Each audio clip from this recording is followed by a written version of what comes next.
ಹ್ರೀಹಿ ಎಂದರೆ ಲಜ್ಜೆ. ಇದು ಬಹಳ ದೊಡ್ಡ ಗುಣ. ಮನುಷ್ಯನಿಗೆ ಸಹಜವಾಗಿ ಭಗವಂತನಿಂದ ಬಂದಿರುವ ಒಂದು ಅನುಗ್ರಹ ಇದು. ಯಾರಾದರೂ ಏನಾದರೂ ಅಂದುಕೊಂಡಾರು ಎಂಬ ಹೆದರಿಕೆಯಿಂದ ಹೊರಟ ಮರ್ಯಾದೆ ಈ ಹೊತ್ತು ಪ್ರಪಂಚದಲ್ಲಿ ಸಭ್ಯತೆ ಇನ್ನೂ ಅಲ್ಪ ಸ್ವಲ್ಪವಾದರೂ ಉಳಿದುಕೊಂಡಿದ್ದರೆ ಅದು ಈ ಹ್ರೀಗುಣದಿಂದ. ಆತ್ಮಸಾಕ್ಷಿ ಅದು ಶ್ರೇಷ್ಠ. ಸಾಮಾಜಿಕ ಜವಾಬ್ದಾರಿಯೂ ಮನುಷ್ಯನಿಗೆ ಇರುತ್ತೆ. ಸಮಸ್ತ ಮರ್ಯಾದೆಗಳಿಗೂ ಮೂಲದಲ್ಲಿರುವ ಗುಣ ಇದು. ಅದಕ್ಕಾಗಿಯೇ ವೇದದಲ್ಲಿ ಇದನ್ನು ವಿಶೇಷವಾಗಿ ಪ್ರಶಂಸೆ ಮಾಡಿರುವುದು. ತೇಜ ಕ್ಷಮ ಧೃತಿ ಶೌಚಂ ಅದ್ರೋಹೋ ನಾತಿಮಾನಿತ ಭವಂತಿ ಸಂಪದಂ ದೈವೀಂ ಅಭಿಜಾತಸ್ಯ ಭಾರತ. ತೇಜಸ್ಸು, ಕ್ಷಮೆ, ಧೈರ್ಯ, ಶುಚಿತ್ವ, ನಿರ್ವಂಚನೆ, ನ ಅತಿಮಾನಿತ ಎಂದರೆ ಸ್ವಾಭಿಮಾನ ವ್ಯಾಮೋಹಗಳನ್ನು ಬೆಳೆಸಿಕೊಳ್ಳದಿರುವುದು. ಸ್ವಲ್ಪ ಮಟ್ಟಿನ ಮಾನ್ಯತೆ ಅನಿವಾರ್ಯ, ಅದನ್ನು ಹೆಚ್ಚು ಬೆಳೆಸಿಕೊಳ್ಳಬಾರದು. ಮಾನ್ಯತೆ ಪೂರ್ತಿಯಾಗಿ ಇಲ್ಲದೆ ಹೋದರೆ ಅತಿಯಾದ ಅಭಿಮಾನ ಕೂಡದು. ಇದೆಲ್ಲ ಸಾತ್ವಿಕ ಗುಣಗಳು, ಅವೇ ದೈವಿ ಸಂಪತ್ತು. ಅಭಿಜಾತ ಎಂದರೆ ಪುಣ್ಯ ಮಾಡಿ ಹುಟ್ಟಿದವನು, ಅಂಥವನಲ್ಲಿ ದೈವ ಗುಣಗಳು ಇರುತ್ತವೆ. ತಾನು ಸತ್ಕುಲ ಪ್ರಸೂತನೆಂದು ಯಾರು ತಿಳಿದುಕೊಂಡು ಅದಕ್ಕೆ ತಕ್ಕ ನಡವಳಿಕೆಯಿಂದ ನಡೆಯುತ್ತಾರೋ ಅವರಿಗೆ, ದೈವವನ್ನು ಉದ್ದೇಶಿಸಿ ದೇವಾರಾಧನೆ ತಕ್ಕ ಅರ್ಹತೆಯನ್ನು ಯಾರು ಸಂಪಾದಿಸಿಕೊಂಡಿದ್ದಾರೋ ಅವರಿಗೆ ಈ ಸಂಪತ್ತು ಉಂಟಾಗುತ್ತದೆ. ಅದು ಜೀವಕ್ಕಿರುವ ಕಟ್ಟುಗಳನ್ನು ಬಿಡಿಸುತ್ತದೆ. ಇವಿಷ್ಟು ದೈವಿ ಸಂಪತ್ತು. ಈ ಗುಣ ಸಂಪತ್ತಿಗೆ ವಿರುದ್ಧವಾದವು ಅಸುರಿ ಗುಣಗಳು.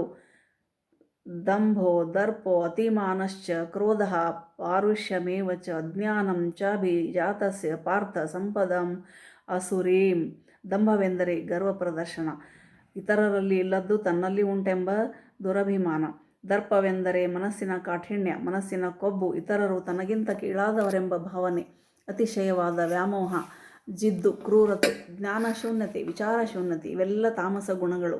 ಅವು ಪೂರ್ವಜನ್ಮಗಳ ಪಾಪದ ಫಲ.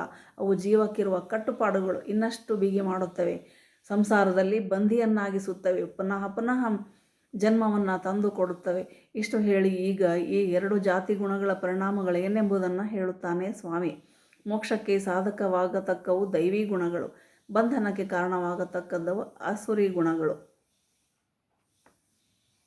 ಭಗವಂತನು ದೈವಿ ಗುಣಗಳನ್ನು ಪಟ್ಟಿ ಮಾಡಿ ಹೇಳಿದ, ಅಸುರಿ ಗುಣಗಳನ್ನು ಪಟ್ಟಿ ಮಾಡಿ ಹೇಳಿದ.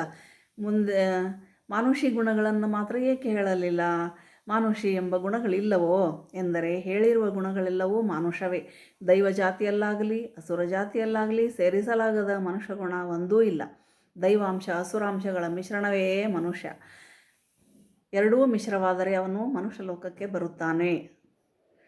ಇದು ಅವನಿಗೆ ಒಂದು ಅವಕಾಶ. ಇಲ್ಲಿಂದ ಉತ್ತಮ ಗತಿಗೆ ಬೇಕಾದರೂ ಹತ್ತಬಹುದು, ಅಧೋಗತಿಗೆ ಬೇಕಾದರೂ ಇಳಿಯಬಹುದು.